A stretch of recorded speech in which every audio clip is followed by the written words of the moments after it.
કળિયુગનો ચમત્કાર। યોગીજી મહારાજને મન ઉપવાસનું કેટલું મહત્વ છે એનો એક અવિસ્મરણીય પ્રસંગ છે। એકવાર સ્વામીશ્રી અમદાવાદથી બોચાસણ ગુરુ પૂર્ણિમાને સમયે પધાર્યા। ડભાણ થઈને લગભગ રાત્રે 11:30 વાગે બોચાસણ પહોંચ્યા। હજારો હરિભક્તો તેમના દર્શનની રાહ જોઈ રહ્યા હતા।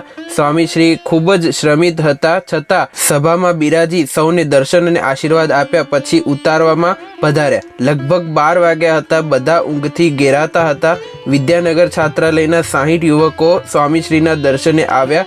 સ્વામીશ્રી સૌને મળ્યા। આશીર્વાદ આપતા એકાએક કહ્યું, કાલે બધાને ઉપવાસ કરવાનો છે, કાલે ગુરુ પૂર્ણિમા છે।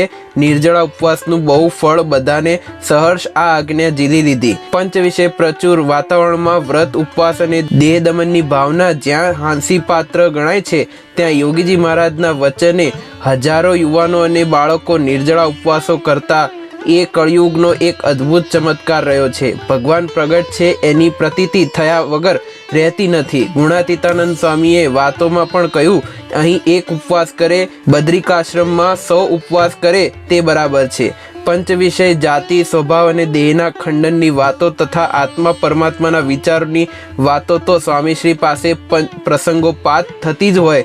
દેહ દમન અને આત્મવિચારના આ અભિનવ પ્રયોગથી સ્વામીશ્રીએ યુવાન સમાજમાં ક્રાંતિ આણી છે। ધર્મની જ્યાં છડે ચોક લાજ લેવાતી હોય એવા સમાજમાં યોગીજી મહારાજ હજારો યુવાનોમાં નીતિ અને સદાચારનું ઘડતર મૂંગે મોઢે નિષ્ઠાપૂર્વક કરી રહ્યા હતા। જય સ્વામિનારાયણ।